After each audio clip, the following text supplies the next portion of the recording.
Ευχαριστώ πάρα πολύ καταρχήν για την πρόσκληση συμμετοχής στη σημερινή συζήτηση, αλλά και για την ερώτηση που μου υποβάλατε. Νομίζω ότι είναι κοινώς αποδεκτό ότι η ελληνική δημοκρατία τα τελευταία 6 χρόνια μέσα σε ένα περιβάλλον ισχυρής πολιτικής σταθερότητας έχει κάνει πολύ σημαντικά βήματα μπροστά για την οικονομία της. Έχει πετύχει την δημοσιονομική σταθερότητα και αξιοπιστία. Έχει κάνει ένα ρεκόρ στην μείωση του δημοσίου χρέους ως ποσοστού του εθνικού μας εισοδήματος. Έχει κάνει σοβαρά βήματα βελτίωσης του επιχειρηματικού περιβάλλοντος με μείωση των γραφειοκρατικών διαδικασιών. Έχει επιτύχει την ίδια στιγμή σταθερούς ρυθμούς ανάπτυξης πολύ ισχυρότερους από τον μέσο όρο της Ευρωπαϊκής Ένωσης και ταυτόχρονα η Ελλάδα έχει επιτύχει το μικρότερο ποσοστό ανεργίας τα τελευταία 15 χρόνια. Παραλάβαμε την ανεργία στο 18% και σήμερα βρίσκεται στο 8,3%. Αυτά είναι τα καλά νέα. Και πάνω σε αυτά εργαζόμαστε, στηριζόμαστε και κάνουμε τους καινούριους σχεδιασμούς μας. Είναι πολύ κρίσιμο την ίδια στιγμή να συνειδητοποιήσουμε ότι η Ελλάδα, παρά τα πολύ μεγάλα θετικά βήματα που έχει κάνει, παρά την αύξηση των εξαγωγών της και του σχετικού ρόλου της βιομηχανίας, συνεχίζει και έχει ένα πολύ σημαντικό έλλειμμα του εμπορικού ισοζυγίου, το οποίο ύστερα από 1/4 του αιώνα συμμετοχής της πατρίδας μας στην Ευρωζώνη, ως ποσοστό του ΑΕΠ, του GDP, συνεχίζει και παραμένει περίπου το ίδιο. Αυτή είναι μια μεγάλη πρόκληση. Συνεπώς, το θέμα για μας δεν είναι απλώς να συνεχίσουμε με ισχυρούς αναπτυξιακούς ρυθμούς. Δεν αρκεί η ποσοτική αύξηση του GDP. Είναι ζητούμενο να κάνουμε πράξη τον παραγωγικό μετασχηματισμό της ελληνικής οικονομίας, να ρίξουμε πολύ μεγαλύτερο βάρος στην βιομηχανία, τη μεταποίηση και την καινοτομία. Αυτές είναι προϋποθέσεις για να βελτιώσουμε ακόμη περισσότερο τις εξαγωγές μας, να ενισχύσουμε την παραγωγικότητα και την ανταγωνιστικότητα της ελληνικής οικονομίας και για να εργαστούμε πάνω σε αυτούς τους στόχους, πέραν από τα αυτονόητα εργαλεία που χρησιμοποιούμε του RRF, στο οποίο η χώρα έχει ένα θετικό ρυθμό υλοποίησης του προγράμματος RRF για την Ελλάδα. Εμείς ως Υπουργείο Ανάπτυξης χρησιμοποιούμε σε πολύ μεγάλο βαθμό το εργαλείο του νέου αναπτυξιακού νόμου, ο οποίος είναι ήδη σε εξέλιξη. Έχει ως προτεραιότητες τη μεταποίηση και τη βιομηχανία. Μέσα στη μεταποίηση και τη βιομηχανία, ιδιαίτερα δυναμική κλάδη της ελληνικής οικονομίας αναμένεται να έχουν ακόμη μεγαλύτερη συμμετοχή. Κλάδοι όπως είναι η φαρμακευτική βιομηχανία στην χώρα, η οποία παρουσιάζει πολύ υψηλή δυναμική, όπως είναι ο τομέας της μεταποίησης των αγροτικών προϊόντων και της βιομηχανίας τροφίμων, αλλά ταυτόχρονα φιλοδοξούμε η ελληνική οικονομία να ανοιχτεί και σε νέους δυναμικούς τομείς που ταιριάζουν στα ελληνικά χαρακτηριστικά, όπως είναι η ναυπηγική βιομηχανία, όπου πιστεύουμε ότι η χώρα μπορεί να δημιουργήσει σοβαρά πλεονεκτήματα και να ανταγωνιστεί και σε αυτόν τον τομέα. Ταυτόχρονα ενισχύουμε τις ερευνητικές υποδομές, γιατί θέλουμε στην πράξη να ενισχύσουμε την καινοτομία. Δίνουμε σημαντικά χρήματα για τις υλικοτεχνικές υποδομές και για R&D προγράμματα, τα οποία στηρίζονται από την πλευρά του ελληνικού κράτους και σοβαρές επίσης μεταρρυθμίσεις που αφορούν στην πολιτική ποιότητα, στην πολιτική πιστοποίηση των ελληνικών προϊόντων, καθώς θέλουμε το σήμα Made in Greece να γίνει ένα σήμα αξιοπιστίας και ποιότητας των ελληνικών προϊόντων και υπηρεσιών που εξάγουν οι ελληνικές επιχειρήσεις, τις οποίες βοηθούμε έτσι περαιτέρω με την απογραφειοκρατικοποίηση των διαδικασιών, με ελάφρυνση της γραφειοκρατίας. Στόχος μας είναι μέσα στο επόμενο χρονικό διάστημα μία μείωση της τάξης του 25% περαιτέρω στις γραφειοκρατικές διαδικασίες που συνδέονται με τη λειτουργία της οικονομίας, από τις οποίες θέλουμε οριστικά να απολαγούμε. Προσέθετα ότι όλα αυτά μπορεί να συμβαίνουν σε ένα περιβάλλον ευρύτερης αβεβαιότητας για την Ευρώπη, η οποία δοκιμάζεται και από ενεργειακή αβεβαιότητα και από εμπορική αβεβαιότητα, καθώς επιστρέφει ο προστατευτισμός, αλλά και από αμυντική. Πιστεύουμε ότι οι προκλήσεις για την Ελλάδα σε σημαντικό βαθμό αντικατοπτρίζουν τις προκλήσεις που έχει συνολικά η Ευρωπαϊκή Ένωση. Thank you so much. Exactly on time. So we're keeping up the tradition on my panel, so everybody's sticking to time. Thanks so much. That was a really useful outline of not just the accomplishments, but of the Greek government so far, but the priorities now for the next couple of years.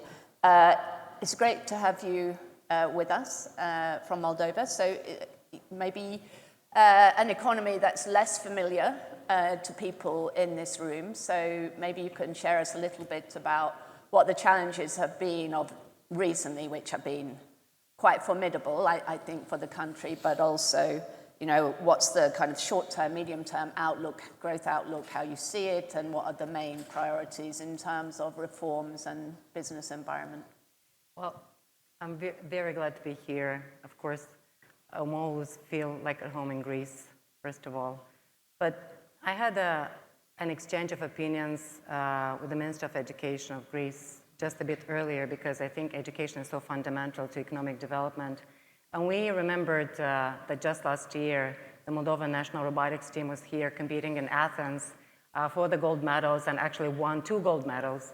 And if at all to understand where the capacities of Moldova lie, just to note that of the young people that are the future of the country, Moldova National Robotics Team is the most awarded in the world. So that's one thing to remember about Moldova. And the second one is that we have the highest ratio of vineyards per agricultural land in the world. So the 2 famous things about technology and wine are knowing about Moldova, and that's very important. But as a small country rising at the periphery, say, of Europe, where Moldova's shifting, it stems from a period of consecutive crises, being at the borderline of the Ukraine war, energy crisis. So that has put a lot of strain on the Moldovan economy in general. So I think when we are speaking about the opportunities that lie ahead for the Moldovan economy, I would say a couple of words. First of all, as a smaller country, is value addition. That's very important for smaller economies. Second is regional integration and integration in the EU single market. Being a small and vulnerable economy, it's very important to have that broader integration. And number 3 is to have economic convergence and sustainable economic growth. What is different with Moldova today is that we have a historic opportunity. We are a EU candidate country, and I think that changes the game for Moldova, and that brings a lot of change, positive change, and opportunity for the country that we want to pivot on.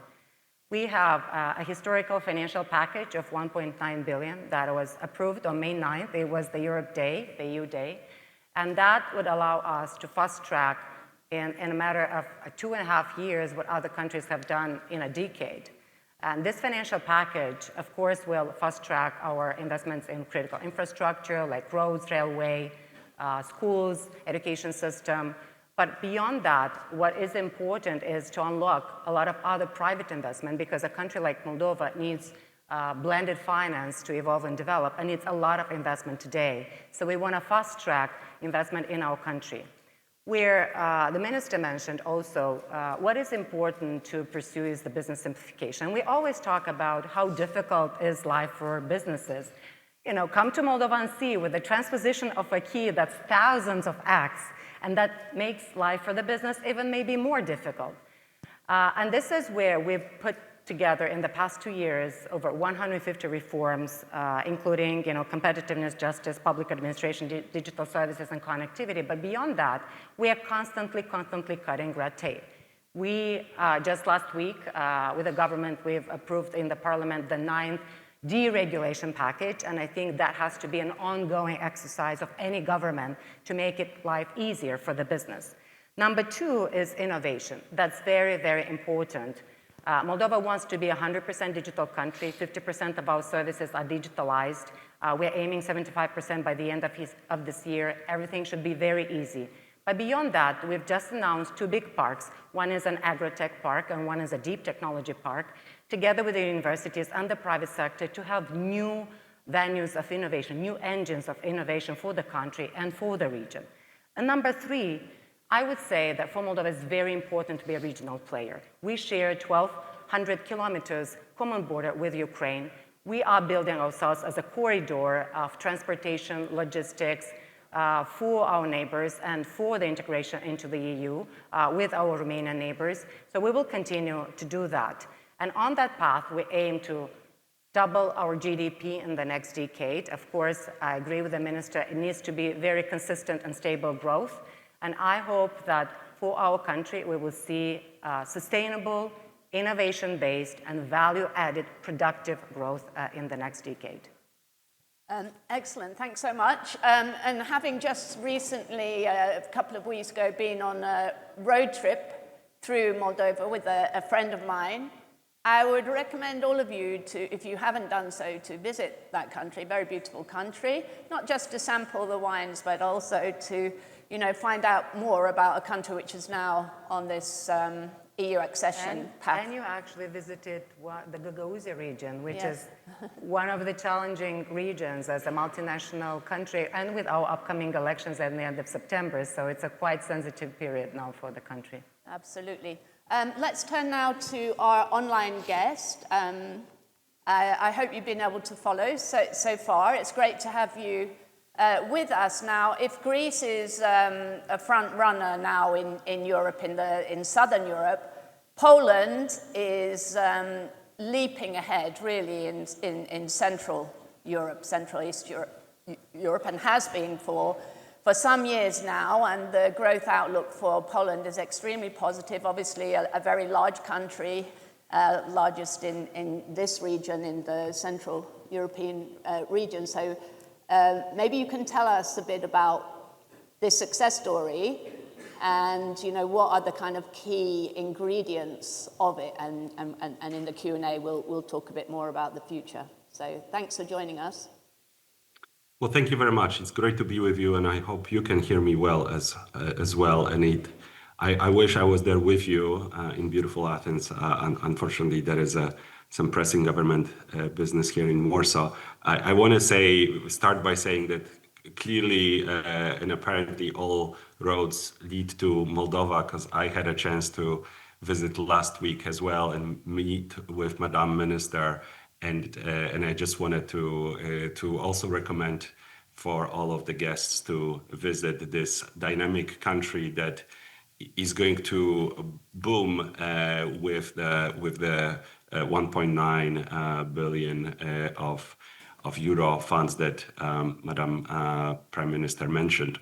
But back to Poland, even though the relations with Moldova are key for Poland, we approach this. I think Poland is a very good example for Moldova, for other countries, to see what European integration can bring to our economy and our society. Just to give you some of the figures, but then I want to actually zoom out for a second to European perspective, because we have just a couple days ago finished the EU Council presidency, which was key for us, but also in a formative moment for the European Union and its new team in Brussels. So Poland is now the fastest growing economy in the EU with 3.2%. It's a large economy by European standards, but it's also very innovative economy with a great human resources. Lots of people who are very well educated, so the growth in the IT business is very strong, and it's at the edge of stability in Europe, which gives we border Ukraine as well. And there is a great focus, and this was in fact a motto of our presidency, Security Europe. And it gives edginess, but also a certain spark, not only when it comes to our defense expenditures, which are now at 5%, but also when it comes to an influx of ideas, including to and from Ukraine. But where I would, what I would like to signal in our panel as well, in our discussion, and perhaps for other sessions as well, is what we were able to accomplish with other member states in the EU that is critical for not only Polish economy, but for the wider Europe. It's really on the economic side has been the focus on simplification. In our case, in Poland, deregulation, where the government have gone through a very rapid process of cutting red tape domestically. But importantly, this idea has gotten a very wide support in the EU Council, with the Prime Minister working closely with all the other member states. And as you know, European Commission has come in now with a number of so-called omnibus deregulation simplification packages. And that's something that is clearly needed for European economy to boom. And the last thing I would mention too, that we have been working on, and that's something that was part of my responsibility as a deputy minister responsible for trade. But this has not been the quiet time in international trade, also in the transatlantic context. But to say it very, very diplomatically, we've been engaged, of course, in the negotiations. But I wanted to focus, I wanted to focus on the sort of intra-European element that it produced, because of course it created challenges economically, geopolitically, but it gives us an impetus as Europeans, as leaders in the Council, especially perhaps, to focus on Europe's superpower, which is our single market. And single market that of 450 million wealthy consumers, but also importantly, single market that is not yet completed. And many of you know, and this is something that was also in Draghi's report and Mr. Lette's report, that our barriers to trade within the EU amount to 40% of tariffs in goods and over 120% in services. So this has been also, especially when it comes to liberalizing trade in services, our priority, but there is so much more that we can do as Europeans. And this challenge internationally, the challenge from in our trade negotiations is pushing us dynamically in this direction. That's a perspective I wanted to bring from Warsaw, but with a distinctly European flavor as we just finished our EU Council presidency. Thanks. Thank you very much. Yeah, important point that you raised there at the end.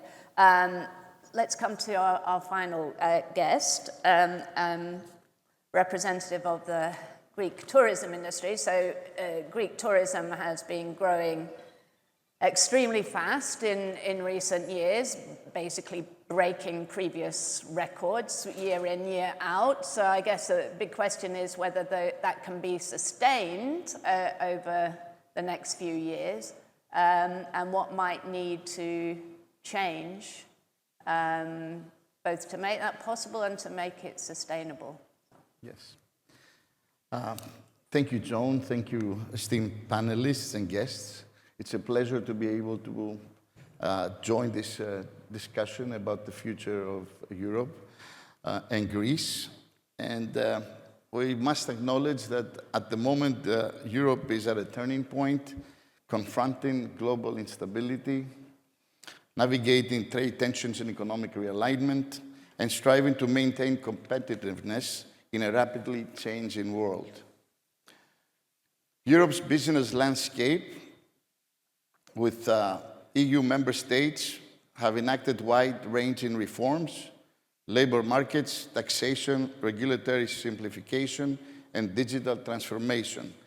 But despite all these efforts, Europe still faces a competitiveness deficit, lagging in productivity, and especially in small and medium-sized businesses. So we must ensure that Europe does not retreat inwards, but rather evolves outwards with resilience, innovation, and sustainability and openness. Greece's economic journey is well known. It's a decade-long crisis that led to deep structural reforms. Greece has improved significantly in the ease of doing business, in tax policy and investment incentives, in digital governance. Tourism is a strategic growth lever for Greece. It represents 13% of the GDP directly and around 30% indirectly. It is a strategic sector that drives employment, regional development, and cross-sectoral innovation. The Greek National Tourism Organization and Ministry of Tourism are working closely with the Minister of Development and international investors to attract sustainable, high-quality investments, develop digital and green infrastructure in tourism, diversify product offering, wellness, gastronomy, culture, religious, MICE, and natural tourism. Tourism is a force of peace and also a bridge between tradition and transformation. It leverages Greece's identity in a way that strengthens both local communities and national branding. Looking ahead, I will highlight 5 key policy directions. One is to continue cutting red tape, especially in permits and licensing, support of SMEs and startups through access to capital, mentorship, and export readiness, accelerate green and digital investment in tourism, manufacturing, and infrastructure. Invest in skill and talent mobility, vocational training, language skills, and digital literacy by upscaling and rescaling the workforce. And finally, promote inclusive regional development by bringing the urban and rural divide. Thank you. Thank you very much indeed. And thanks for saving us a bit of time there. That means we've got 10 minutes before we're breaking for our lunch. So I think every single speaker mentioned the importance of deregulation, simplification, digitalisation, cutting red tape. So I don't think we need to go much further in that, but obviously it's something that Greece has done very well in this regard in recent years. Moldova has, and Poland certainly has, but something maybe that needs to be replicated more widely in Europe. I guess the question I have certainly for the 2 ministers and for our Polish friend as well is, to try and focus now on the kind of more radical or, substantive reforms to diversify and restructure, to invest in the industries of the future, which is where the race is really for those who are going to be competitive in Europe. So I wanted to come back to that to ask all of you about that, about how you assess the current level of innovation of your own economies and the European economy more broadly, and whether you think enough is being done. I mean, R&D levels in many places, including Greece, probably not as high as they could be or should be. So, I think a lot of obvious things have been done, and now there's some very, very difficult reforms. These are the most difficult reforms, probably, that related to the kind of restructuring and real diversification of the economy. So just wanted to, maybe in the few minutes we have, focus on that, really. So, Minister, first to you. Είναι απόλυτη προτεραιότητα της ελληνικής κυβέρνησης και ιδιαίτερα του Υπουργείου Ανάπτυξης, αλλά και συνολικά, η ενίσχυση της έρευνας και της καινοτομίας στην ελληνική οικονομία. Χωρίς αμφιβολία έχουν γίνει βήματα το τελευταίο διάστημα, ειδικά σε ορισμένους τομείς. Ανέφερα νωρίτερα την φαρμακευτική βιομηχανία. Ωστόσο, είναι μια πολύ μεγάλη πρόκληση για την πατρίδα μας να ενισχύσουμε αποφασιστικά το ποσοστό του GDP που δίνουμε για το κομμάτι της έρευνας και της καινοτομίας. Αυτός είναι ο λόγος που ανέφερα νωρίτερα, ότι έχουμε ένα σχεδιασμένο πρόγραμμα το οποίο υλοποιούμε με ικανοποιητικούς ρυθμούς αναβάθμισης των υποδομών των τεχνολογικών Ινστιτούτων της χώρας, δίνοντας το βάρος στην εφαρμοσμένη έρευνα, στην έρευνα που οδηγεί σε καινοτόμα προϊόντα που συνδέονται με την βιομηχανία. Και μπορούμε σε αυτό να πετύχουμε σοβαρά πράγματα. Αυτό συνδέεται σε πολύ μεγάλο βαθμό και με μια σειρά στρατηγικές και εμβληματικές επενδύσεις, τις οποίες πραγματοποιεί η χώρα μας. Η Ελλάδα, μια χώρα με σχετικά μικρή οικονομία στην περιφέρεια της Ευρώπης, για παράδειγμα, προετοιμάζει μέσα από έναν πολύ σημαντικό επιχειρηματικό όμιλο μια εμβληματική επένδυση που θα οδηγήσει στην παραγωγή γαλλίου, της κρίσιμης πρώτης ύλης για τις τεχνολογίες εχμής σε ολόκληρη την Ευρώπη και μάλιστα προβλέπεται η επένδυση αυτή να δώσει τη δυνατότητα παραγωγής 50 τόνων γαλλίου, όσο ακριβώς χρειάζεται το σύνολο της ευρωπαϊκής οικονομίας. Ξέρετε, συχνά μιλάμε για ασφάλεια και για ενεργειακή ασφάλεια και αυτονομία της Ευρώπης έναντι των μεγάλων δυνάμεων, έναντι της Κίνας. Εδώ έχουμε μια πολύ συγκεκριμένη επένδυση, καινοτόμο επένδυση, η οποία συμβάλλει καθοριστικά στην επίτευξη του στόχου της ασφάλειας της Ευρωπαϊκής Ένωσης συνολικά και της αυτονομίας της. Εν κατακλείδη, θέλω να υπογραμμίσω ότι η καινοτομία είναι ένας τομέας που η Ελλάδα έχει πετύχει βήματα, αλλά είναι ένας τομέας που καλούμαστε να κινηθούμε με εξαιρετικά μεγάλη ταχύτητα. Για το σκοπό άλλωστε αυτό διευκολύνουμε και την είσοδο νέων κεφαλαίων στις startups επιχειρήσεις.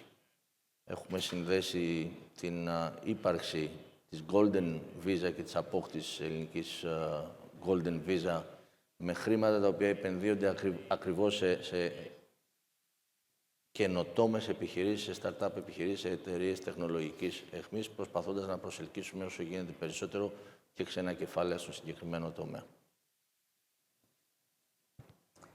Thanks very much. Over to you, Doina.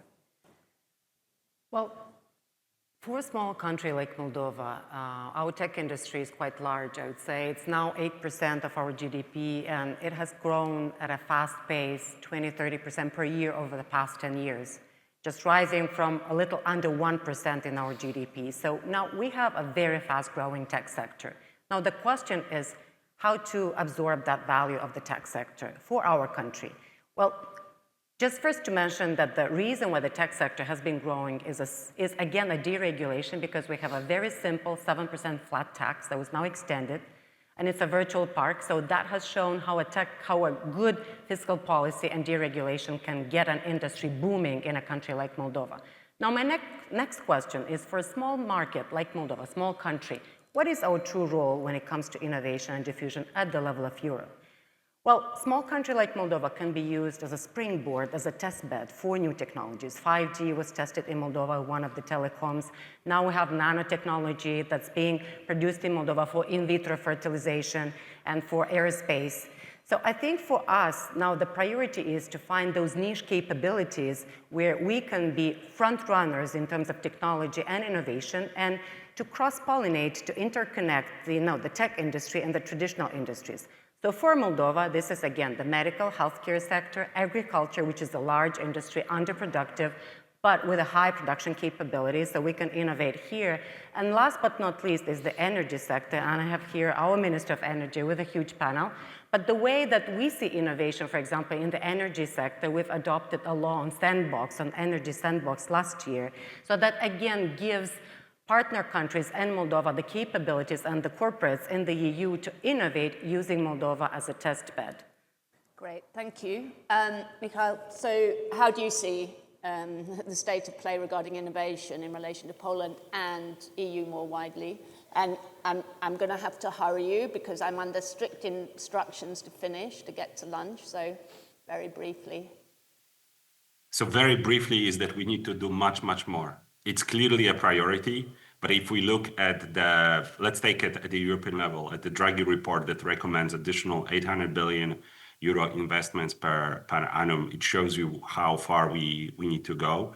For Poland, it's like for others, the digitalization and an IT sector clearly. But I also really want to point out to the space and defense sectors as well. We now have on our orbit a Polish astronaut, and we just had the Prime Minister here in the ministry connecting with him. It's not just fun to have that kind of capabilities, but it's critical for development of our industry. And the defense industry, where Europe will be spending hundreds of billions of dollars, and euro actually, hundreds of billions of euro in the coming years, will become and needs to become the engine of our economic development, not only in Poland, which it already is, but also throughout Europe. So those are the main areas that I would mention. Thanks. Thank you very much. Andreas, how does your industry need to innovate then in the next few years? What's the crucial thing? Very promising, I think. Tourism is without a doubt very important for our economy. We broke all records last year with about 40 million guests and about 22 billion euros in revenue. So it is very important. It continues to expand. The challenge for us is the geopolitical situation around our area and the source markets that we have people come from. It's very important how their economy goes. As far as we are concerned, we're trying very hard to diversify our product, disperse people in the rest of Greece, take advantage of new technology, and we are very optimistic on that.